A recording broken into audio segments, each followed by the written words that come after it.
Hi, my name is Dan Trinidad, founder and CEO of Benchmark Automotive Data, and I'm excited for you to attend our workshop, Mastering Data with Dan Trinidad. What we've learned over the years consulting dealerships is that it takes them literally days, not just hours, but days to gather reports for an executive review. And that review usually comes 1 or 2 weeks after the month is over. You have your internet manager, you have your BDC manager, your sales manager. Everyone is trying to gather data from multiple sources. They're trying to merge and eliminate bad results so they can represent themselves best. And it's taken them not only the hours to gather those reports, but it's taken their focus off the floor to selling vehicles.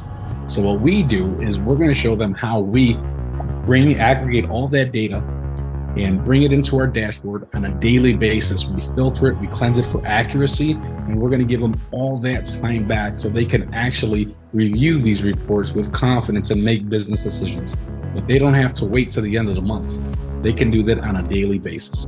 Again, I'm really looking forward to seeing everyone in attendance at the workshop. And just remember, for those attendees who stay to the very end, are going to receive a very special incentive courtesy of Benchmark Automotive.